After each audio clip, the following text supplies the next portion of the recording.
be completely pain-free 2 months later, based on his account. Drop 40 pounds, be faster and stronger than ever before on his account. All right. Robert Cheeke is back once again. Thank you so much for coming. Back in action, making it happen. So good to be here, Mike. For sure. I'm stoked to have you on. You have a new book, which is doing really well. Apparently like #1 vegan something. #1 best-selling vegan diet book on Amazon right now. #1 or #2 best-selling sports psychology book. And very lucky to be top 10 in all of nutrition and exercise and fitness books, depending on the hour. Sweet. So it's a sports psychology book as well as a vegan book. So it's this intersection of all that good stuff. Yeah, including entire sections about that, about mindset, about grit, about goal setting, about purpose, about maximizing 1,440 minutes in the day, about, being driven by something in order to achieve these great results as an athlete fueled by plants. And that's really what this video is probably going to be mostly about, is what are these important lessons that we can learn from people in the athletic sphere, the plant-based sphere, that have accomplished things. What can we know? So tell us a little bit about the book though. Like, how long is it? So here it is, The Plant-Based Athlete. It's in hardcover. It's a beautiful hardcover book. It's my first hardcover book. It's published by HarperCollins, the world's second largest publisher. It's co-authored with Matt Frazier from No Meat Athlete and a foreword from Dr. Michael Greger from nutritionfacts.org. And gotta have that. And endorsed by Dr. T. Colin Campbell and a whole bunch of others. Dr. Will B., Cyrus Kambata, Brenda Davis, just a lot of people in our movement. And it's a really exciting book. It's a how-to book for being a plant-based athlete from start to finish. Everything you need to know about nutrient density, calorie density, carbohydrates, proteins, fats, recovery, meal plans, piecing meals together, determining the foods that you actually like so that you will eat them. Understanding, the aggregate nutrient density index to some degree, so you can get the most bang for your buck as far as the most, nutrient return on investment from your calorie consumption. And of course, recipes and grocery shopping lists and day in the life routines from 25 different plant-based athletes, including amazing Olympic gold medalists, world champions, elite, professional, world-class athletes sharing what their day is like from morning until. That's interesting. So if you're talking about them as a routine pattern, do you feel like you see a particular pattern in these people? Like, are they all waking up at 5 a.m. or? Yeah, that's a great question. They are? No. No. I mean, yes, there's these parallels. There's these common themes. And I interviewed about 60. I personally interviewed about 60 athletes, a dozen Olympians, dozens of world champions, professional elite record holders, just a lot of great athletes. Nice. Some of the names like Rich Roll, Scott Jurek, Fiona Oakes, Christine Vardaros, Brendan Brazier, Rip Esselstyn, James Wilkes, Orla Walsh, a lot of names that will come to mind as just fantastic plant-based athletes. And, for so many of them, they came to a plant-based diet to help reduce inflammation and improve their recovery and to perform better.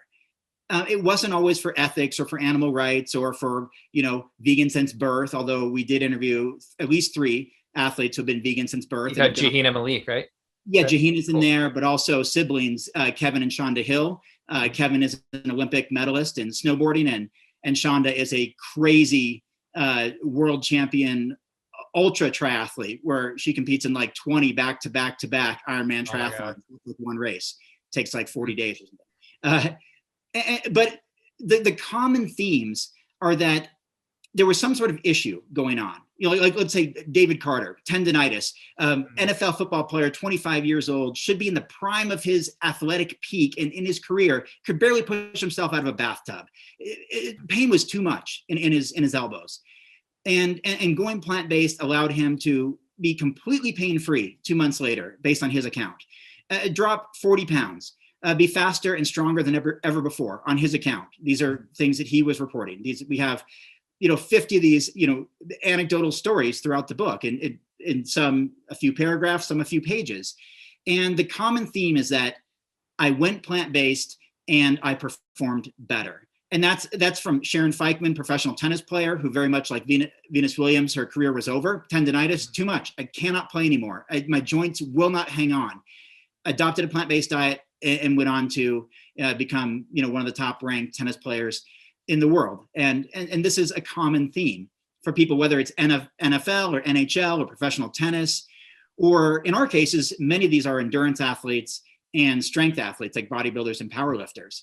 And it doesn't matter if you're Nick Squires and 225 pounds and squatting 600 pounds and deadlifting over 600 pounds, or you're Megan Duhamel, a multi-time world champion and Olympic gold medalist in figure skating.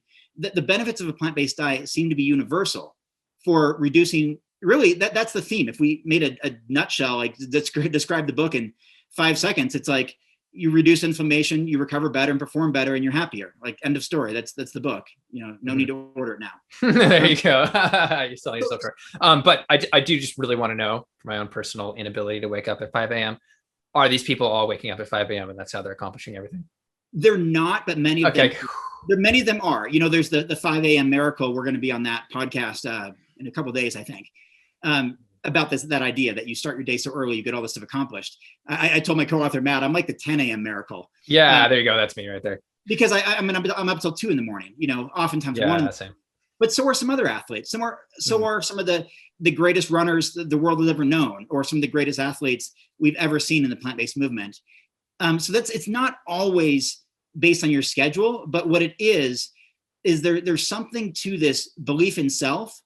Just this really strong belief in self that they all have, whether it's Dotsie Bausch or James Wilkes, who are both in the Game Changers, or Vanessa Espinoza, Jahina Malik, or Robbie Ballinger, who has an incredible story, or Josh Lajani's story, one of my absolute favorites. I mean, come on, 420 pounds, in his 20s.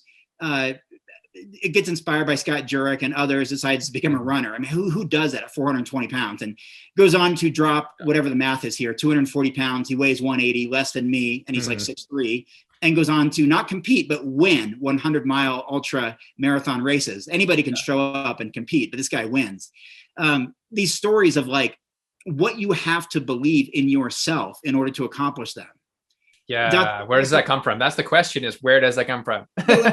we talked about that. I mean, Dotsie had no business being in the Olympics. What a joke. I mean, she hadn't even been athletic until her mid-20s. Most Olympic athletes start at age 2, that is crazy. 4 or 5. Yeah. She started cycling to overcome her eating disorders and suicidal attempts. She was addicted to drugs. She was a runway model, all this stuff, and then went on to become an Olympic silver medalist. That makes sense that she's a runway model, yeah. But these stories are just rife throughout the book of this overcoming obstacles, believing in oneself, and performing at an all-time best. Many of these people are national champions in their country. Therefore, they're the best in their sport, in their age group, in their entire nation, like Caitlin Cook in Estonia, like Orla Walsh in Ireland, and like many here right in the US, like Laura Klein. The results are really, really impressive. And basically, it comes down to this belief in self, a desire to have a purpose-driven experience and achieve at a high level. Fuel yourself with plants to increase your energy, reduce your inflammation, improve your recovery, enhance your results, and then inspire other people, much like Brendan Brazier did and Scott Jurek and Rich Roll did, who were all in the book. And like my co-author, Matt, and I have in our own industries of vegan bodybuilding and no meat athlete. Like, we did our thing. It opened up some doors for others who performed way better than us. And now we have the privilege to write about them. Like, there you go. Yeah. This is writing about like these athletes I've already mentioned and so many others. And that's the real privilege, is to, like, these are some of the best, and to tell their stories. And now to have you as a reader know their stories is that's the reward. I think it's also one thing that's really inspiring, even already talking about it, is you're talking about sense of self, but a lot of people go, oh, that can't really be me. I couldn't really accomplish anything like that. Or like, but especially because like things aren't going perfectly in my life or whatever. But if you're talking about somebody like Dotsie Bausch, it sounds like she was at a very low point, which then got her up. I also know Rich Roll, I remember talking about being not the best off before he turned things around and became like a super triathlete. Yeah, sure. He collapsed at age 40 trying to walk up the stairs. Yeah. He went into rehab in my home state of Oregon for alcoholism. And as he says himself, even just a few days ago, he's still in, recovery, basically, like in his brain, in his mind.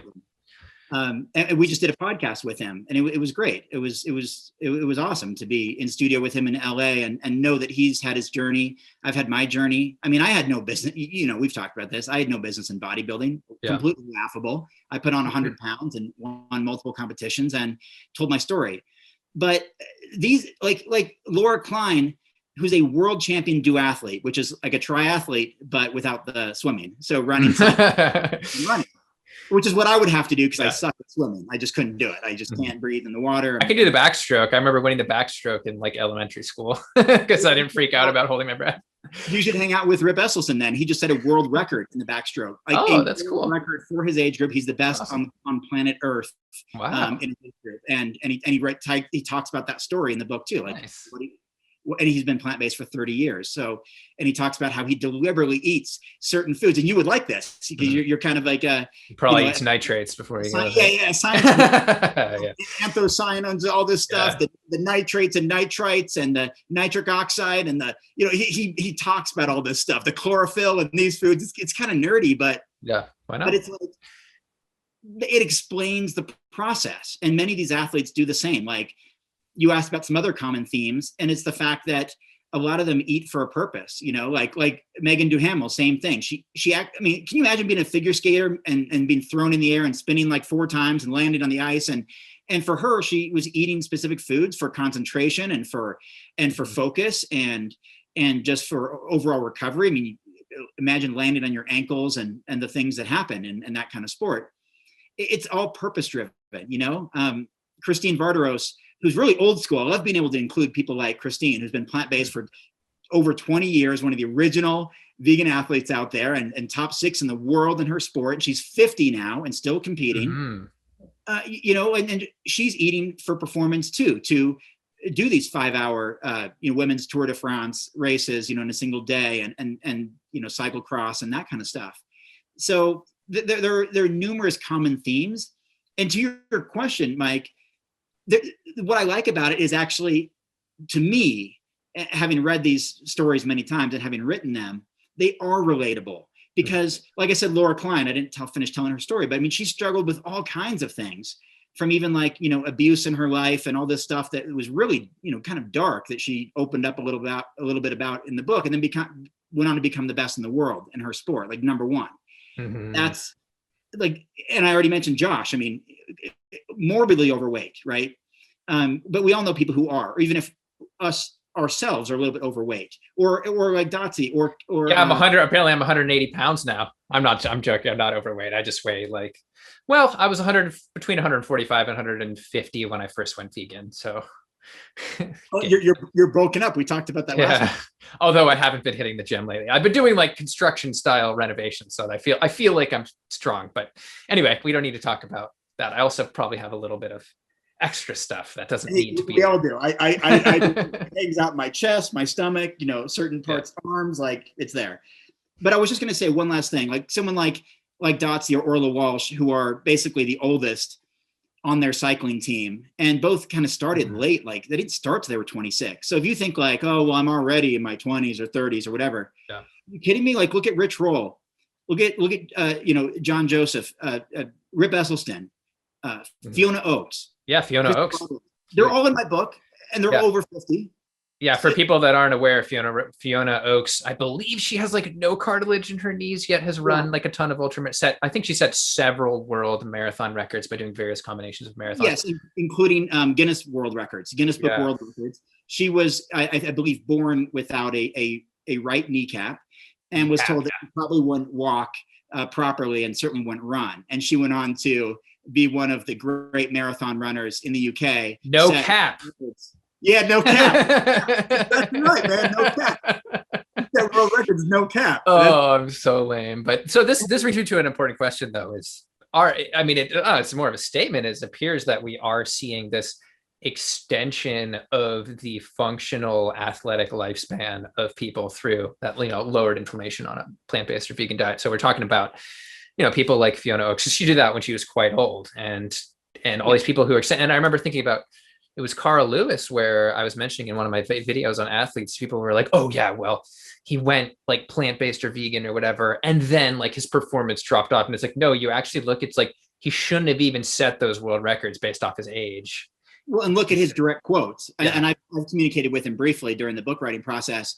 You look at his direct quotes. He says, and I paraphrase, not quote exactly, that my best year ever, best performance year ever, was the year after I became vegan. Yeah. And that was in 1991. And he went on to that storied 1992 Olympic Games. I mean, I was a kid. I had posters of him on my wall, not even knowing that he was vegan. And I was an early vegan as a teenager in the 90s. And I didn't know that like my hero that's hilarious.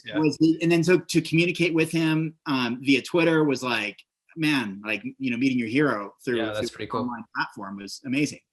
Yeah. So in terms of these patterns that you see, I would almost flip it and say, do you feel like these people almost required some type of challenge in their life to become motivated in that way? Or are you seeing a mix of like people who were at a low point and sort of got motivated from that, or people that just have completely normal lives that happen to just be somebody that has that drive? Yeah, it's both, Mike. It's both.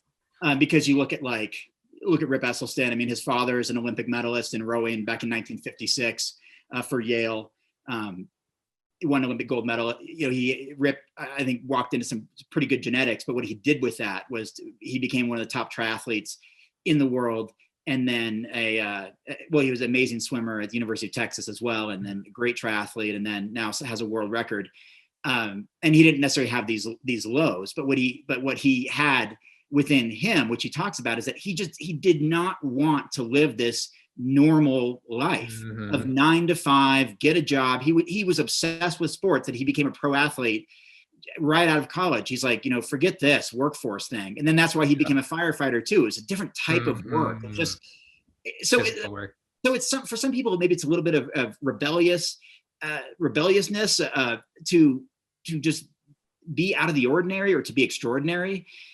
For others, it was like you talk about John Joseph being growing up on the streets and in foster care and getting shot and stabbed and all this stuff. And he opens up about some of that stuff. And then to. And what did he do then? Because I don't know who John Joseph is. Most people watching probably don't. He's an Ironman triathlete. He's competing in Ironman, full length Ironman triathlons at age 59. He's almost 60. And so that's for those that are unaware, that's swimming 2.4 miles, immediately hopping on the bike and riding 112 miles, jumping off the bike and running a marathon, 26.2. And he does this at 60 years of age. And he's also been plant-based for 40 years. And he takes it a step further. He only eats organic food, or at least whenever possible. He's obsessed with organic since the 1980s. So he's fueled by organic plant-based food for 4 decades. And so there's Scott Jurek, who was working in the medical industry. I've talked about him a lot. I didn't know he worked in the medical industry, though. I haven't really looked at his prehistory. Yeah. So he saw disease after disease after disease coming in when he was doing like physical therapy or physical rehab, something like that. But basically noticed that there's a lot of people who are suffering, largely because maybe of diet and lack of activity and things like excess body weight, obesity, and things that contribute to some of these problems with their joints and things that he was addressing in his type of work, maybe similar to chiropractic care, something along those lines. But the point is that inspired him to adopt a plant-based diet back in the 90s, late 90s, shortly after I did. And then he went on to become one of the great runners really the world has ever known. He's described as one of the top 25 runners, period, of doesn't matter, regardless of diet or regardless of nation or anything like that. He had the US record for longest distance run in 24 hours for a while. Yeah, like 165 miles. I mean, 165.7 or something like that. Yeah. So, I wrote the book. There's a little room for error. Oh yeah, you can. Yeah. I mean, off by 0.7. No one's expecting you to remember that type of detail. There's people from all walks of life with all different types of motivation. And some people did come into it for ethical reasons, like, and this is actually really cool, Mike. This is really unique. There were at least a couple of athletes who admitted this, that they became vegan, not say we're using plant-based, but they became vegan even as elite athletes, knowing in the back of their mind that maybe this decision to be vegan will cost them a shot at the Olympics. Because that's what they've been told, right? Yeah. So my career could be over, and I'm okay with that because I'm making an ethical, moral stance, and I love that. They still crush it. They did. And Dotsie Bausch is one of those people who said, like, I'm willing, and I interviewed her in person, before the pandemic and all this stuff, and she admitted which was similar to me. That's my story too, that if maybe I'll never be a bodybuilder. Maybe I'll never do this. I was 120 pounds when I became vegan, but I'm going to take a moral and ethical stance anyway. There are a few people that share that story. Fiona Oakes shares that story. I mean, she's been vegan since she was 5. She's in her 50s now. And speaking of that, Jahina Malik is somebody I just like habitually mention all the time. Not all the time, but I've probably mentioned her about 10 times. But I haven't actually learned that much about her story. So if you have any highlights from that, if you would want to go for it. Absolutely. And funny, I actually met her mom before I met her. Her mom came to one of my lectures in Central Florida, like almost 10 years ago. But so, and that's important too, because her mom raised 5 vegan kids since birth, Jahina and all her siblings, and they're all athletes. I think one is like, I don't know, elite basketball player. One is an elite volleyball player. Probably one is a track star. Jahina's a pro bodybuilder and pro since I believe 2014, making her, I think, one of the first, if not the first, vegan since birth IFBB pro bodybuilder. Yeah, that's why I always mention her. yeah, because she has been vegan, as she says, since the womb,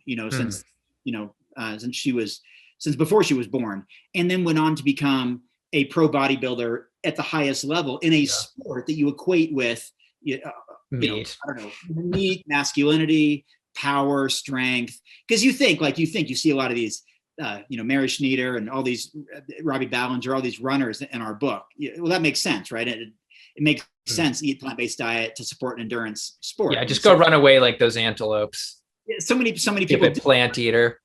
Yeah, so many people do it. But to show this power and strength and grace in professional bodybuilding from someone who's been vegan since birth, it communicates a different message. It tells a different shatters story. the paradigm.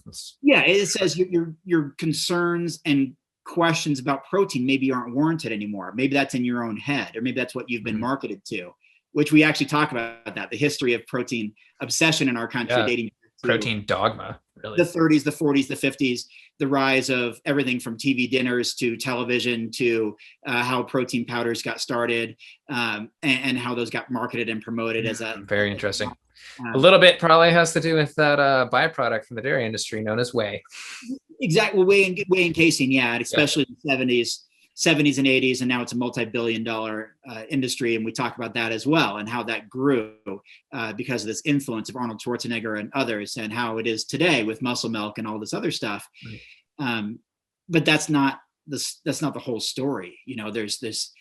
There's these reasons that we're obsessed with protein. I mean, and I was saying this on the Rich Roll podcast. Why do we obsess about optimal protein intake while not obsessing about optimal carbohydrate intake, optimal fat intake, optimal antioxidant intake, optimal sleep, optimal water, all of these things, right? Optimal stress. We hyperfixate on one specific nutrient, one topic. And, we shoot ourselves in the foot by not focusing on antioxidants, on reducing inflammation, on complex carbohydrate fuel, on vitamins and minerals, on sleep. These are fundamentally important to health and longevity as an athlete, but we're loading up on something that we already get too much of. I was actually thinking a few moments ago before this conversation that really if people continue to have these questions about protein, we really shouldn't brush them off. If this is still a topic of concern for people, for the mainstream public, then we should address it in ways that can relate to them. And so we try to talk about that in the book. I mean, we talk about come on, if these athletes in the NFL, NHL, pro wrestlers, pro bodybuilders, pro powerlifters, all these people are doing it on a plant-based diet. You at home, sit on the couch, watching Family Feud can do it too. Like you can get if you work out a couple days a week, your schedule is not the same as an NFL player, like an NFL lineman who can do this on a plant-based diet, then you can too. And so we just try to make it appeal to people that, protein's important. Sure, let's talk about it. Let's talk about what it does, why we need it. It is important, but you don't need as much as you think. And here's why. And here's how you've been marketed to. Just by statistics, most people who are watching this video probably aren't elite athletes, but they probably want to be doing a little bit more. And I think that's some of the key parts of your book. The thesis of is like, what can we learn from these people to do more? So like, what would you tell somebody who's struggling to even exercise maybe once a week? I know whenever I say something like this, people who are watching just feel like I'm calling them out directly, but you know what I'm talking about. Like, what would you do to motivate? Yeah. And to be clear, Mike, and maybe it's not clear, that's who the book is for. It's for weekend warriors. It's for non-athletes. It's for aspiring athletes. Like, we don't expect that elite athletes in the NBA are going to be sitting there reading the book. Like, they're already elite athletes. Whatever they're doing works, at least, for now. It may, not work for them as they get older.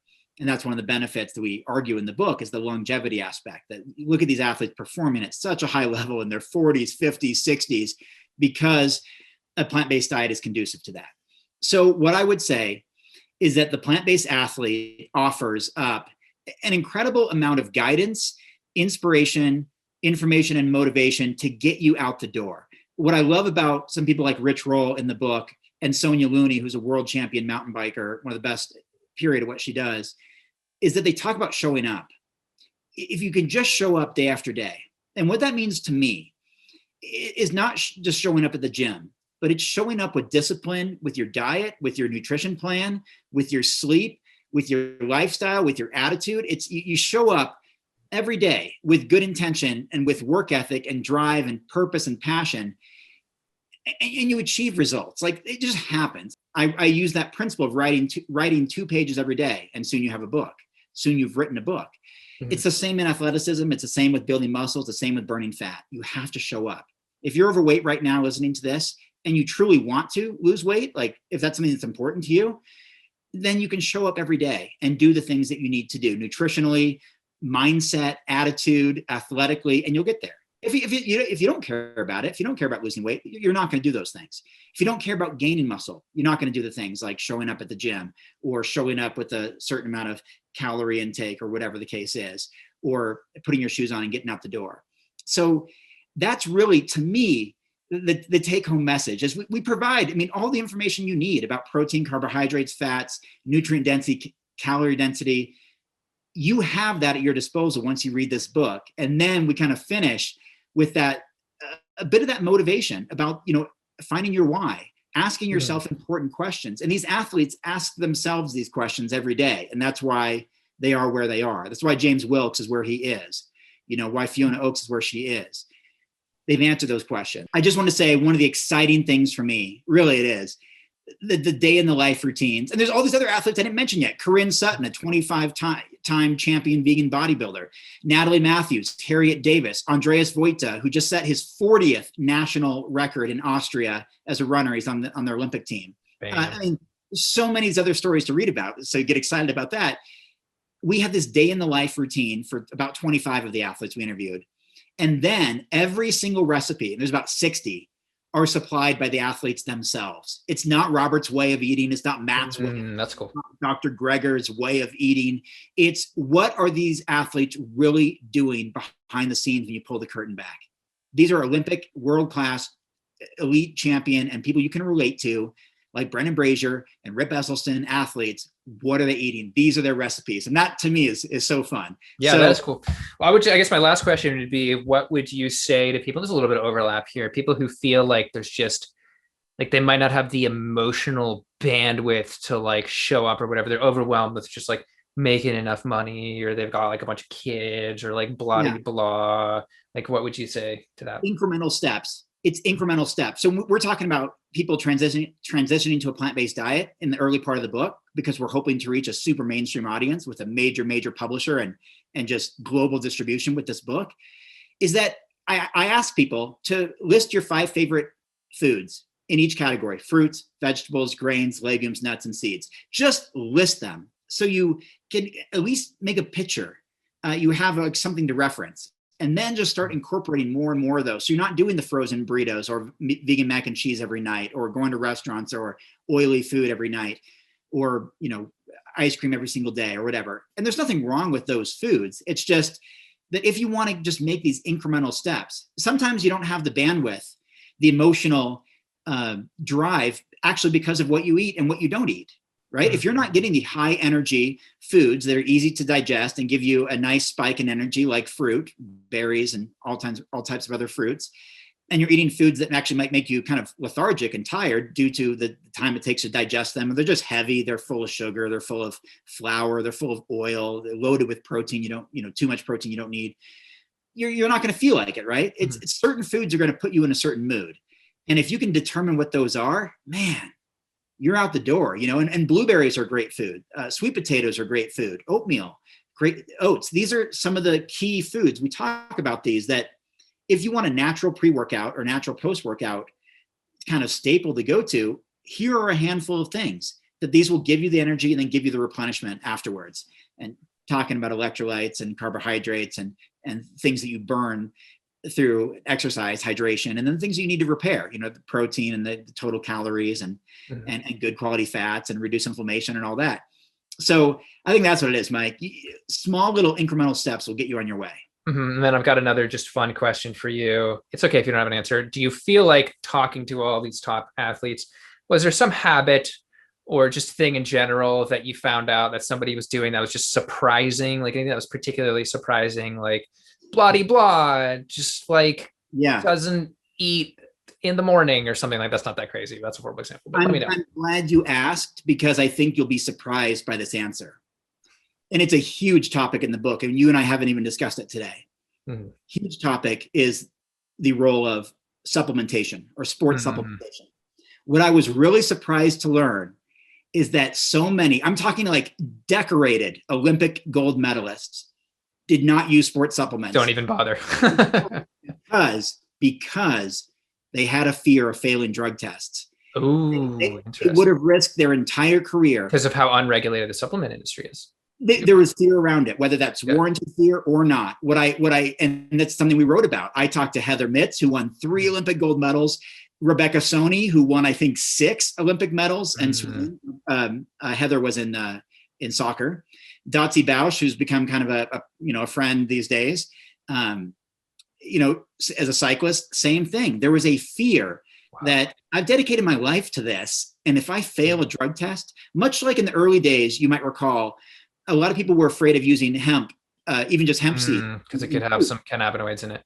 Yeah, like when I worked for Vega for 10 years, dating back to 2005. Oh, no. When we're sampling at trade shows and stuff. No, I'm afraid because I'm a pro athlete. Like I can't. Wow. In case there's some THC and whatever the case is. Can't eat poppy seeds. Elite athletes, had that fear about like protein supplements and about other sports supplements. So these are people who won Olympic glory, which likely makes them some of the best athletes in the world.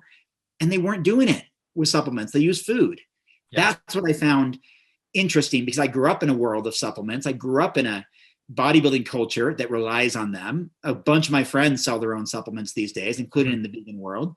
And some of that is more for business than, for necessity to use those products. But that's what I found fascinating, Mike, was that it's not what you think. Like when you see the commercials for Muscle Milk with the NBA basketball players, they're eating fried chicken.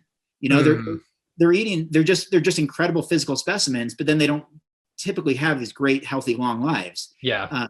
These omnivorous athletes. And that's not me pointing fingers. That's like, I've watched this happen in my life with bodybuilders and football players, and they're not around anymore. They passed away early, or they're obese now. That's a shame. Yeah, it's true. It's a real issue. And so I think there's something to be said for relying on real, healthy, plant-based food to be at your best and supplement when necessary. And we, of course, have an entire chapter dedicated to that. If you do want to take supplements, here's a bunch that are recommended. It's a consumer market. I mean, if you're not getting drug tested, who cares? Don't worry about it. But well, okay, hold the book up again. Let's get it familiar. Yeah. All right. So the plant-based athlete, a game-changing approach to peak performance, or just getting a little bit better for a normal person. That's the unofficial subtitle. So you can check that out. It is officially released in what countries? You're saying there was countries that it wasn't? So it's going to be in the US and Canada, June 15th. June 15th. Okay. And Germany, hopefully soon. We signed that deal weeks ago, and we just got the one for Taiwan today, and it takes months to get it, translated and all that. So, but you can pre-order it now? You can pre-order it in the US and Canada right now. Cool. And many people have, and that's how we hit the #1 bestseller ranking. We were actually yesterday, the day before, we were ranked number 737 of all books, which nice. I've read different numbers. Amazon carries between 10 and 30 million books, and we're in the top 700. High five. Bam. Yeah. That was grassroots, just me and Matt working away. Our big media hasn't hit yet, and so that's still coming, including, releasing this video. We have some national radio and TV stuff coming up, and sweet. the whole goal is just to inspire people to put more plants on their plate and get more mileage out of their active lives. Plate of plants. Cool. Well, thank you so much for coming on. It's always a pleasure to have you. You're one of my most regular guests. So we'll talk again, I'm sure. I thank you for the opportunity and for the platform, Mike. Appreciate you. All right. See ya.